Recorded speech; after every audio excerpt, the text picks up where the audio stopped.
my lovelies, I'm Chrissy B and welcome to my show, and as usual we have lots and lots in store for you on today's programme. First of all, as usual, we have the news, this time with Helena and Ian. How are you both? We are very well. Thank you. Looking forward to today? We are bouncing, we are very happy. So full of it all. So say hello to our other guests quickly. Yes. Indeed. Alright, so we will also have on the show today Eleni C for an interview and performance of her award-winning song Building Castles. We'll also speak to Matthew Tucker about the setting up of his business and how an Olympic contract helped the business grow from just 2 employees, including himself, to almost 100. And we'll also be going to the streets of London to find out what makes people happy.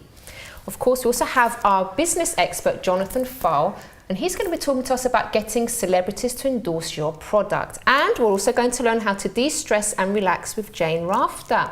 But first of all, should we have the news? Of course. Oh, yes.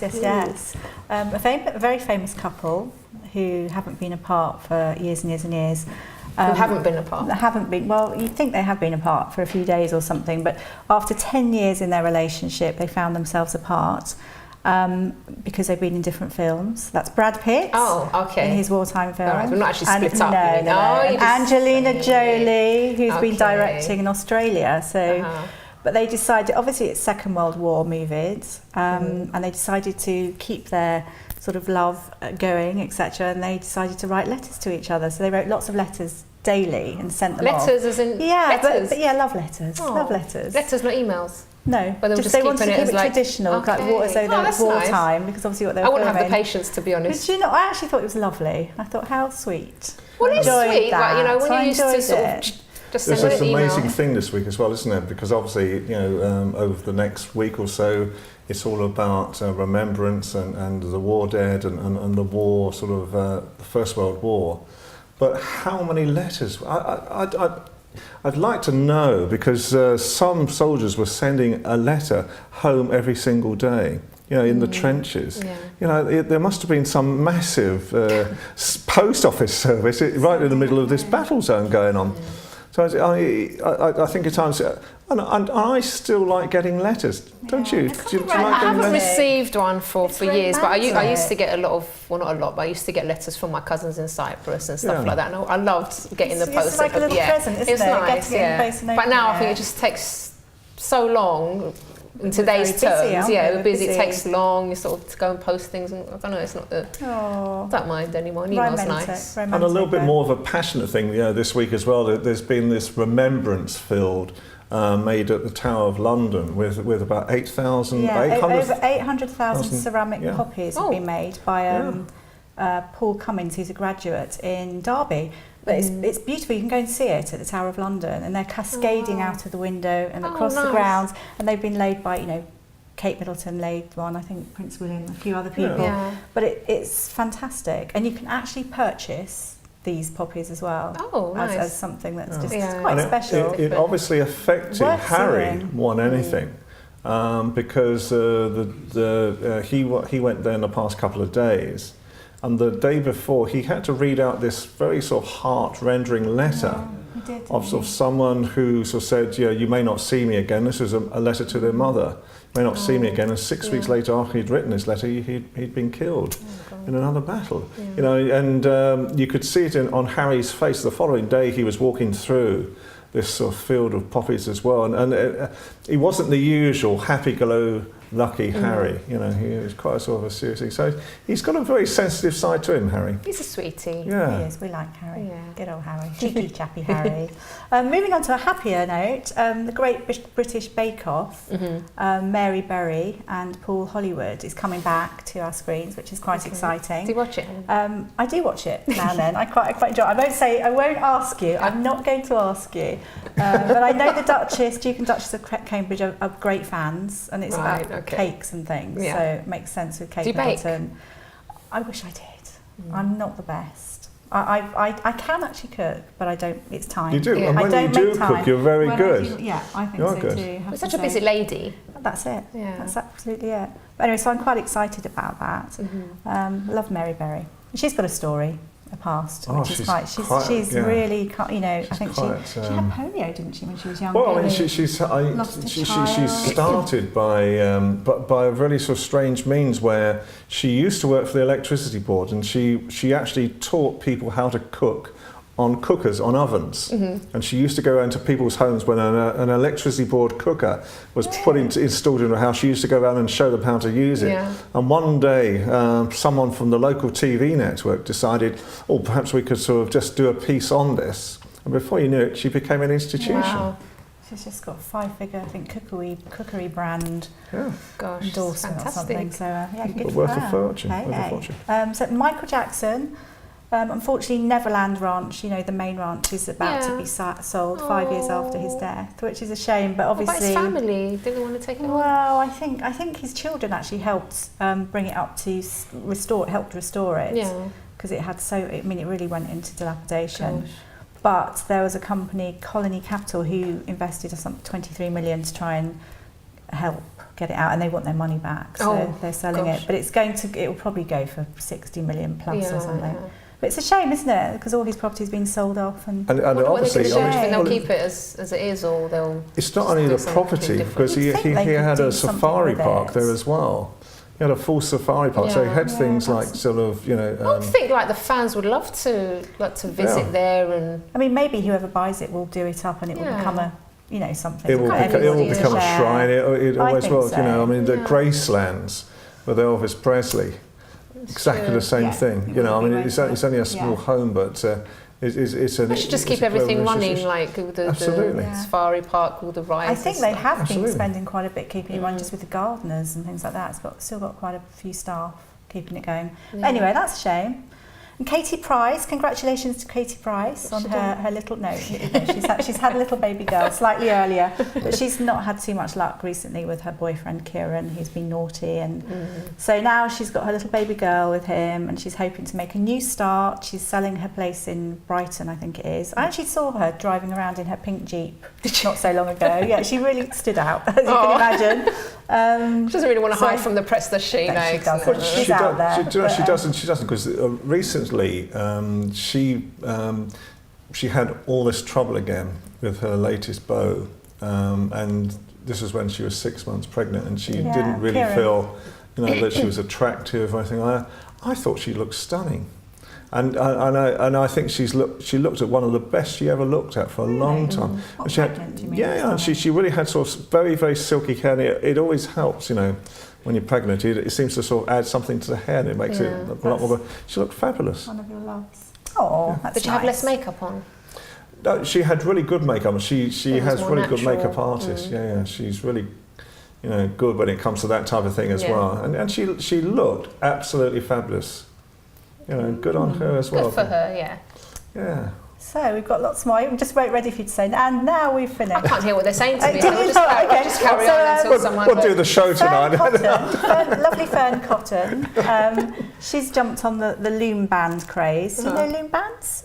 Loom bands have done it again. Don't ask me questions, Helen. Don't ask me if I watched this, if I know this celebrity. I don't know anything. Loom bands are the little, made out of little rubber bands, brightly coloured rubber bands. Oh, and it's a real fad, isn't it? Yeah. I mean, Kate I used to make them. Is it the ones I used to have in, like, I was going to say the olden days, but you know. Yeah, probably. But it's a huge craze. Fern Cotton's just jumped on the bandwagon. Okay.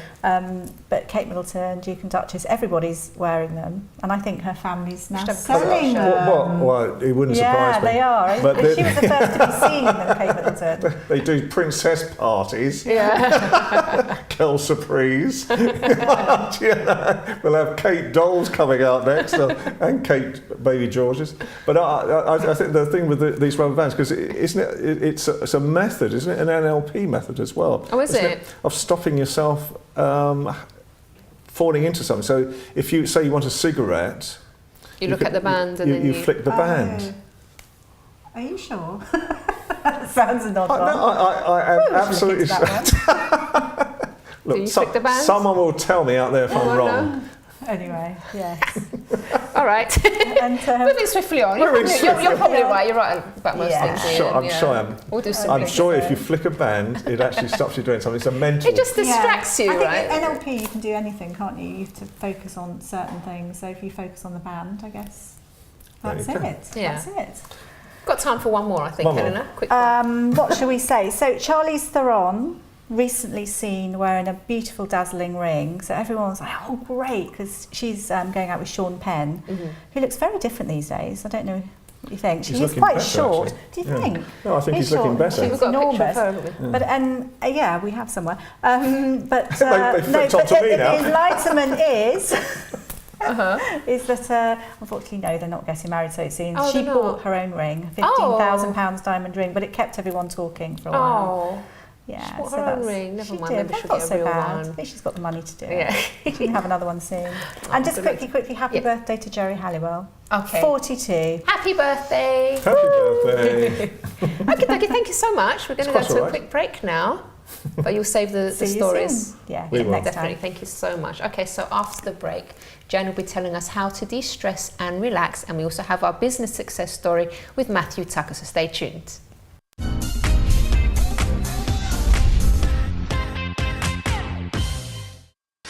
Don't forget to subscribe to the Chrissy B Show, always aiming to show you the happier side of life. You can find us on YouTube, Facebook and Twitter.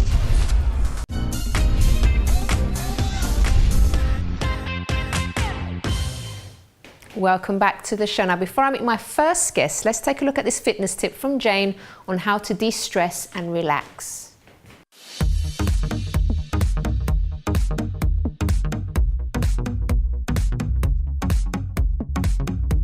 Hi, I'm Jane. Welcome to your Fitness Top Tips. Today I've got a little sequence for you which is designed to help you if you're feeling a little bit stressed out and you want to stretch and relax. So it combines some deep stretches with some power moves, and it really helps you to calm the body and the mind down. It's really nice.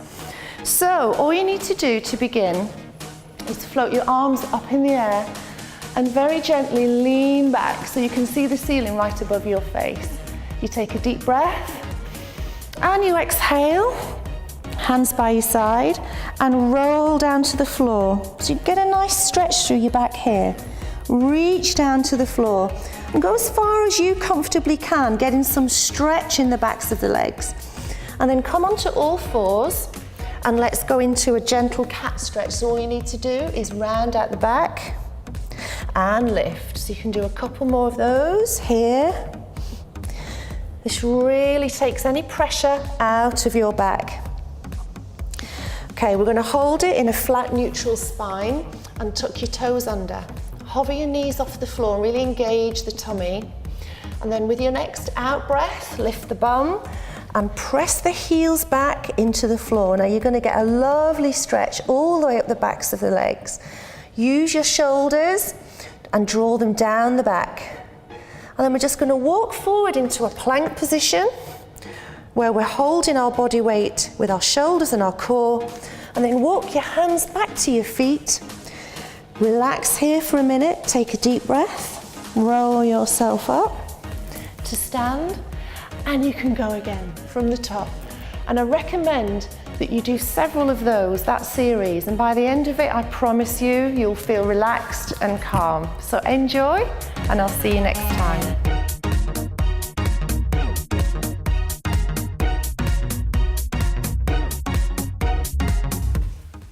Well, I do hope everyone's feeling relaxed now, but not too relaxed because you can't sleep, because now we're going to speak to Matthew Tucker. Hello, Matthew. Hello. How are you? I'm very well, thanks. And you? I'm very well, thank you. Now, you are our business success story of the day, but do tell us, first of all, what were you doing before you started your business? That's putting lots of pressure on me, calling me the success story.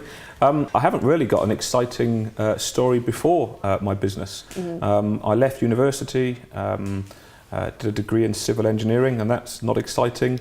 I then was it exciting for you though, doing that? It was good. Some of it was good fun. Okay.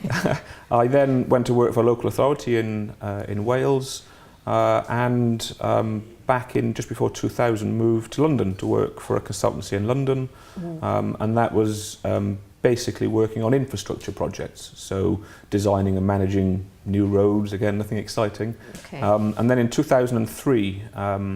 Moved up to the Midlands to work for a small company in the Midlands, and had a bit of a disagreement with the guy that owned the company, And then literally one Monday morning, went into my spare bedroom and thought, oh dear, I've got no work today. I've got to try and do something. So I literally was forced into setting my own business up. So it was like a blessing in disguise, you would say?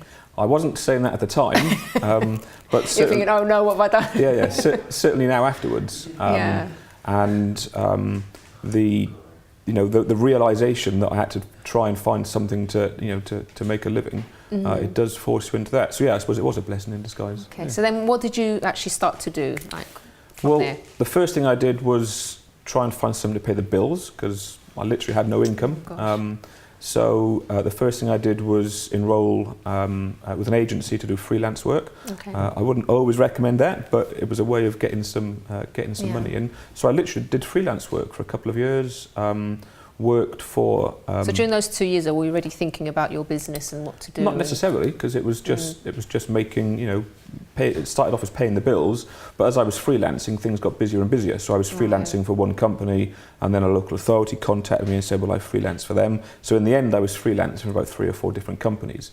And then that's when I then realised that, hang on a minute, I can do more than just freelance. Going on here. Yeah. People want me to look after projects for them. So I started to think, well, this doesn't, it isn't just freelancing. So then in 2005, I started to reduce the amount of freelancing days I was doing. So I set the company up, I set up Morgan Tucker, and I reduced the amount of days I was freelancing. So I did 3 days a week freelancing and then 2 days a week Morgan Tucker. So you went into it quite gradually and sensibly, I would say.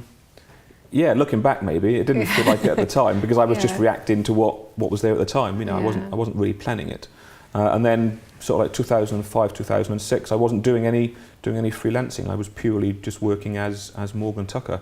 But I was doing very simple projects in the very early days. So I was only looking after very, very small projects and designing. And when did this projects. big break come? Because apparently it was just 2 of you. The big break that stands out and really stands out in the business is the Olympic Games. The Olympic Games in London was a brilliant opportunity for the country, the city, and for small businesses. And I think sometimes the story of small businesses gets a bit forgotten in the Olympics.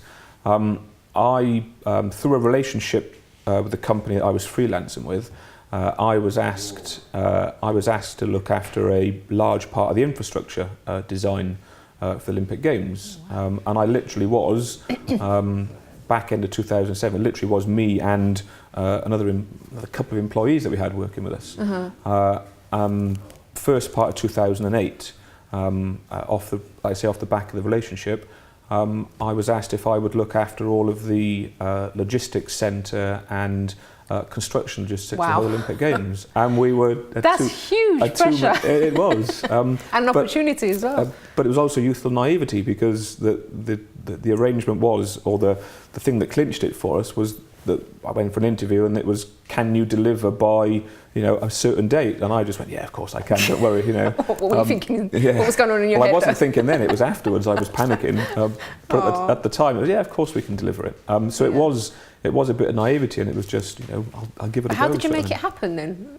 So it was just. Well, we literally we turned up on the site, which I don't know if people have seen the Olympic Park on the television. Of course they have. But we literally turned up on the park and there was nothing there. It was still all the polluted site, all the buildings. And we were given like the keys to our part of the site, and we just stood there and went, oh my God, what am I going to do now? And we just literally broke it down into small chunks. So we had this huge project to deliver in a very short space of time, but we just broke it down into very small pieces. Started with a very small piece. We found a contractor to work on that very small piece. And whilst the contractor was working on that small piece, we then moved to the next piece, and we just gradually built it up in small pieces. And you found a way to do it, because some people would look at that situation and think, oh my God, this is impossible. Yeah.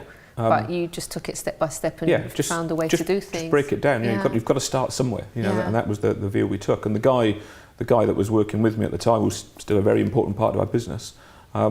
He was a very hands-on doing person. So we could sit there and just break it down to very small pieces. And that's how I deal with things now. We're a significantly different business now. I still try and break things down into very small... You've kept that concept, because it worked. Yeah, just keep it simple, yeah. Now you have 100 employees now. Yep. Can you tell us a little bit about the growth of the business? Well, we managed to deliver the Olympic Games because you saw it was delivered. Great. So that was a success. Done. That was brilliant. Pretty much off the back end of the Olympics, sort of like summer of 2012, I was still only about 15 to 20 employees strong, and the vast majority of those employees were involved at some stage with the Olympics. The Olympics got us through the recession, so we didn't grow at all, but we survived the recession. The summer of 2012, I took the decision that I was going to continue to grow the business because there was no point doing something like the Olympics if I wasn't going to carry on growing it. So that was when I really decided, right, now's the time to push it. And what we decided to do, or what I decided to do, was just work off the back of the relationships. We built some very strong relationships on the Olympic Park and with contractors and clients that we worked with. So we just worked on those relationships, and then we got another lucky break, or you take advantage of your luck, don't you, I suppose, but I got another lucky break towards the back end of the Olympics. One of the contractors that we were working with on the Olympics asked me if I would go and help with some of the infrastructure for the new American embassy up at Nine Elms. So that enabled us to start our journey into London. Wow. And we've just grown organically off the back of those relationships. Now, the way you're speaking makes it sound all very sort of nice and smooth and stuff, but obviously it wasn't like that, was it? Because you did face some tough times. My staff know how nice I am all the time. It's very hard. And there's thousands of challenges that come along all the time. And when you're growing a business very quickly, a lot of them are money related. From when people look externally on a business, they just see how successful the business is. Yeah. They don't see the challenges that have gone on inside. But again, even with the difficult challenges that come along, and like I say, they come along every day. Again, I don't worry about what could go wrong if the challenge fails. I concentrate on how to break it down to that small bit, rather than thinking, oh, it could go wrong, because it won't go wrong if you're good at what you do. Which, if you set your own business up, you should be good at what you do.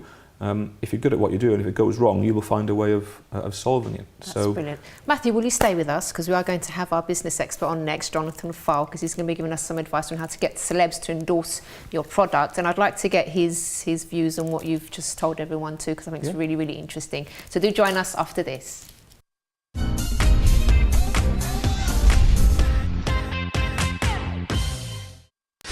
Don't forget to subscribe to the Chrissy B Show, always aiming to show you the happier side of life. You can find us on YouTube, Facebook and Twitter.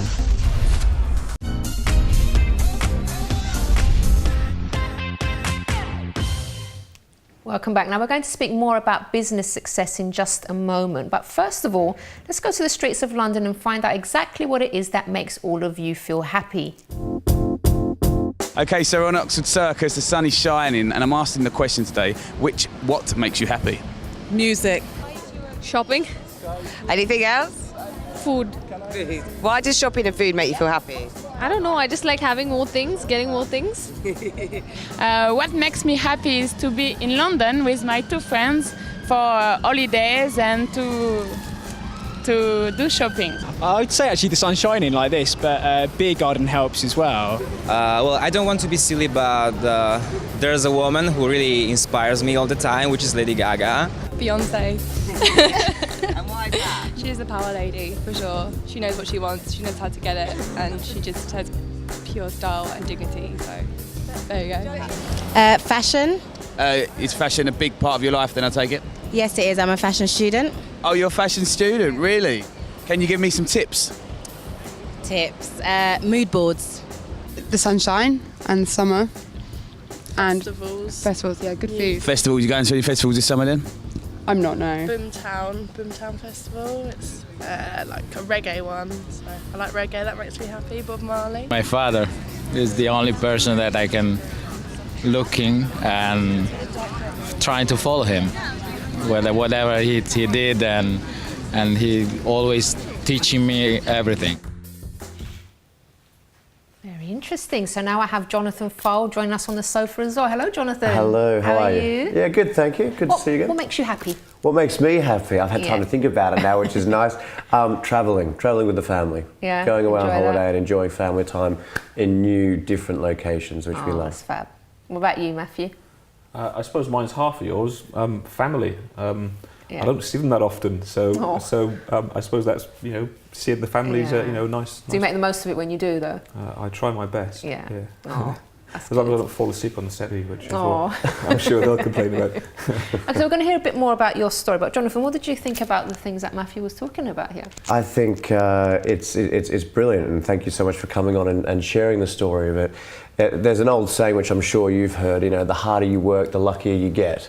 And I think the fact that when you receive that opportunity at the Olympics, and, you know, as we've all done in business, when you're given such a big opportunity and they say, can you do it? Of course I can, absolutely. and you worry about it later. But it would have been a huge challenge, but you got through it. But then you maintain the relationships, you know, you maintain the relationships with those contractors, and then as a result, the Elms opportunity with the American Embassy came along, and I'm sure that you'd probably agree as well that relationships still are everything in business. I was going to say, I don't think people realise how important those relationships are, and it isn't just about being, you know, a good friend or a good client or a good customer.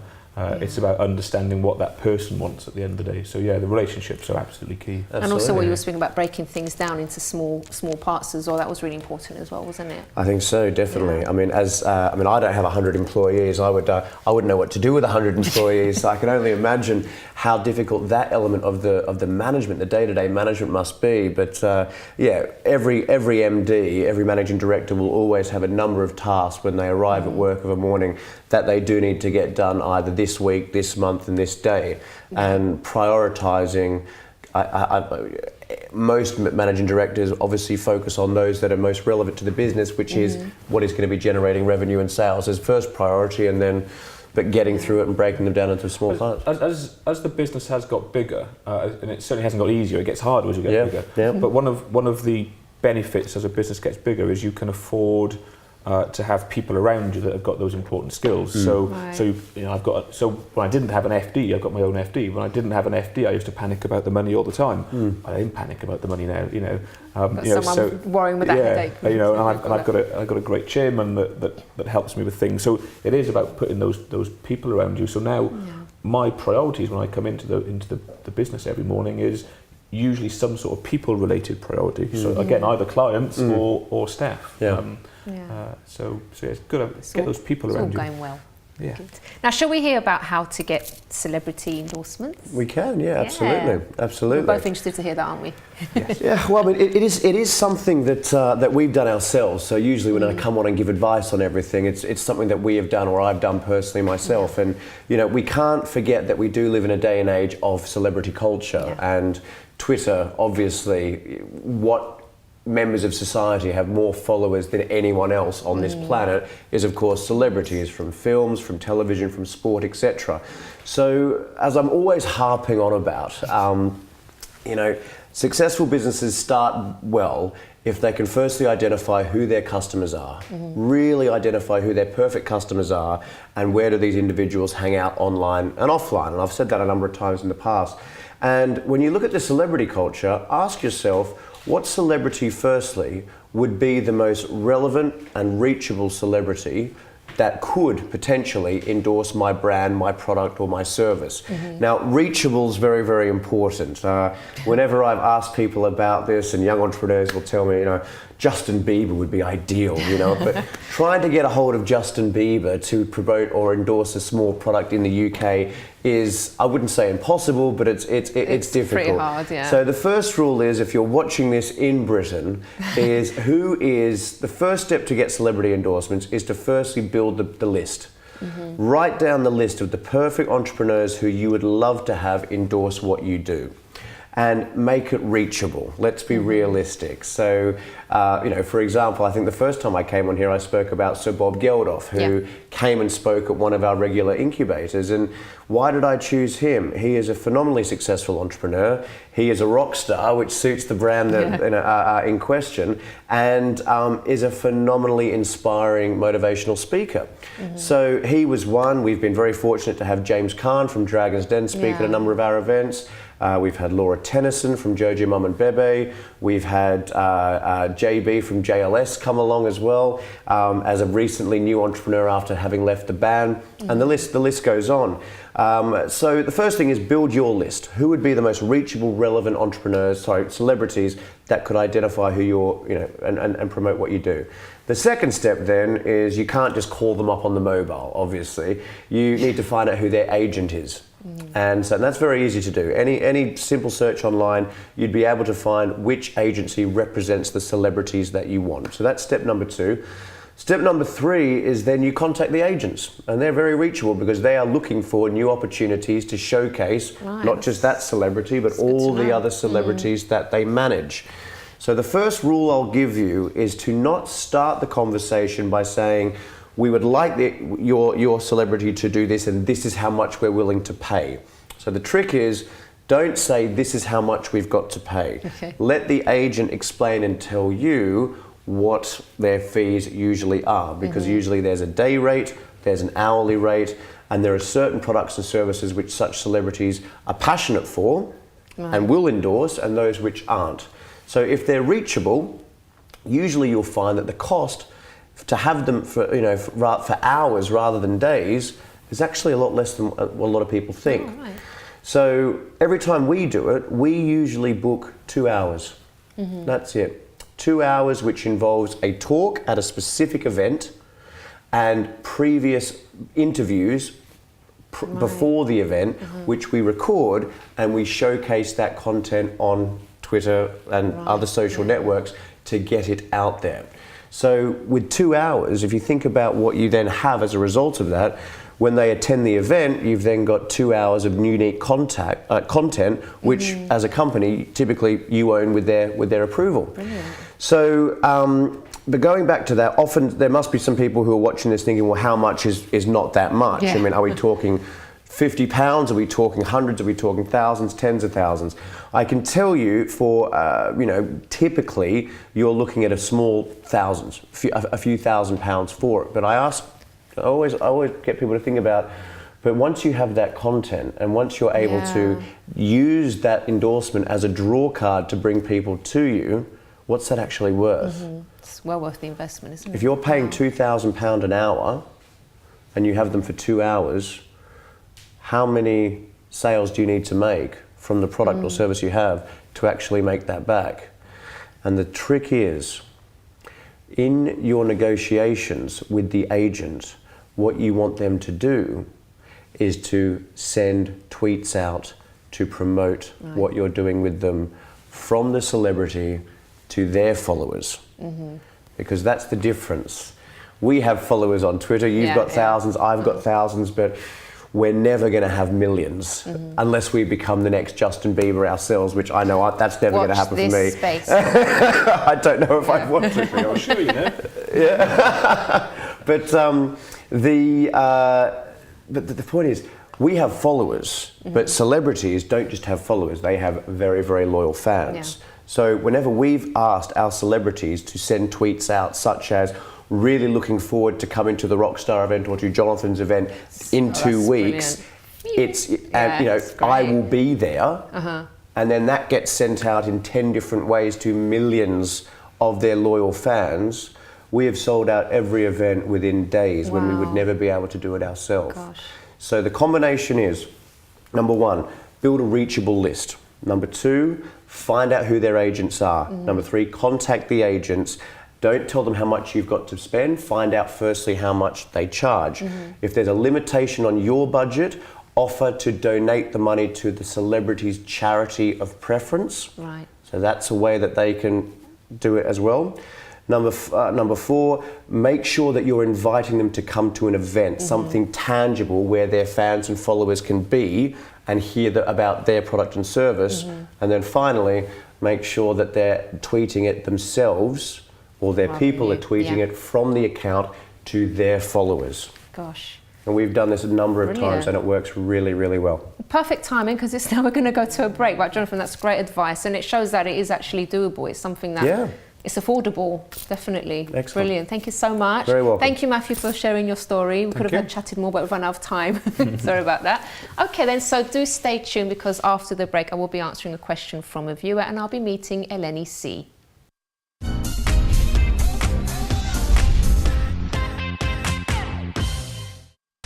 Don't forget to subscribe to the Chrissy B Show, always aiming to show you the happier side of life. You can find us on YouTube, Facebook and Twitter.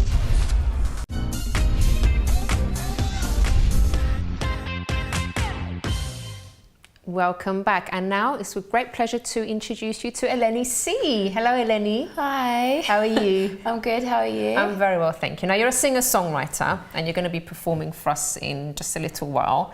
But tell us, has music always been an interest of yours since you were small? Yeah, it has been. It's been something that I've loved to do since I was a child. I've been singing since I was about 10, 11 years old. But I'd say I've pursued it professionally for the past 4 years. I sing, I don't write my own songs. I have a writer who does that. But it's always been one of my dreams. Okay. And were your family supportive about that, or did they have sort of other things in mind for you? I guess that I could say they've always had other things in mind, but they've never said, don't do it, you know? Right.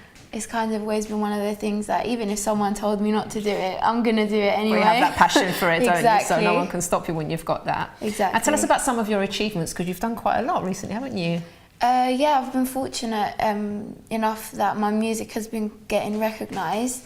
I think the latest achievement of mine would be that I represented the UK in an international music festival. Brilliant. And at first, I was really excited that I was chosen to represent the UK, but then after it kind of became a bit daunting because I was thinking I've got so much pressure on my shoulders, you know. I just want to do everyone proud, and I was lucky enough that I won Best Singer and Best Song, so I was really happy about that. I bet you're really you must have thought yourself, it's a good thing I didn't sort of, back out of it, because someone would have faced with that would have thought, oh my God, this is too nerve-wracking, it's going to be too much, what if I let everyone down? But you still went for it, and look what you achieved. Definitely. I think you always get nervous about things that you've never done before. Yeah. But if you don't try the first time, then you're never going to do it. And even if it's a complete disaster, try again, you get better at it. I've had my fair share of disasters. Have you really? Yeah. It all comes with the experience. Yeah. Okay. And what about your future plans? What are you hoping to achieve?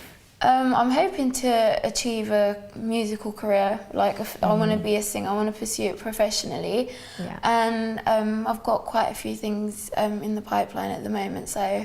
Brilliant. So watch this space. Yes. And just finally, before I'm going to answer a question from you, and then we're going to be hearing you sing. Who inspires you, would you say, in music? That would have to be Christina Aguilera has been one of my childhood inspirations, but also Adele and Sam Smith as well. Yeah. I mean, they're all their music is really it's quite moving for me, and it's the kind of style that I enjoy singing myself. And I just think that they're the kind of, especially Adele, she's kind of the artist I aspire to be she's great. Because she's known for her singing and for her amazing music, even though her social footprint isn't even that big. It's just the first thing that you think of when you hear her name is her music's amazing. It is, definitely. All right, so wish you all the best. Thank and we're you. going to listen to you in just a moment. Okay. Alrighty, so just before we hear Eleni C sing, I'd like to answer this question from a viewer. This one is from Mariana. And she says, "Hi Chrissy, a few years ago the father of my children left me for a younger woman. I have been by myself for a long time. I don't bring men to my house where my children are, and I don't sleep around, but I do like to have fun. I started to like this person and we used to go out to clubs and dinner, etc. But then one day he told me that he fancied a younger woman and that we had to stop being friends. I'm really lonely. I drink, not think about it, and I find myself always liking people that don't want me. I want to settle down, but no one wants me. A middle-aged woman with 2 kids. What would you do, Chrissy?" Now, Mariana, first of all, thanks for sending this in and asking this question. First of all, I have to say, I think that you're looking at things in a very negative way at the moment. So, the father of your kids left you. That's in the past now.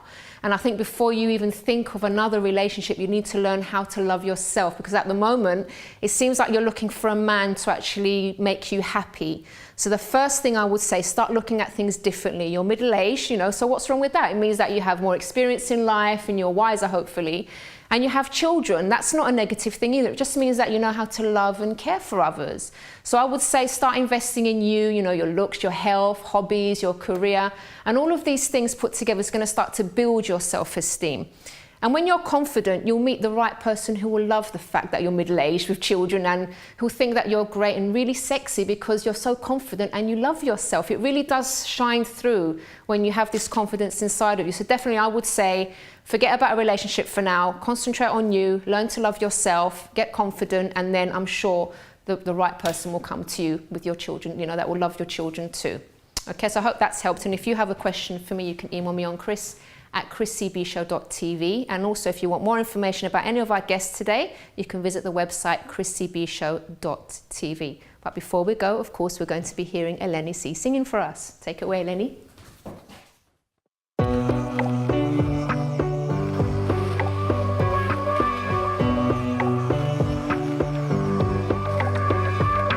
What is the label on your dress that makes you feel like a princess? You're walking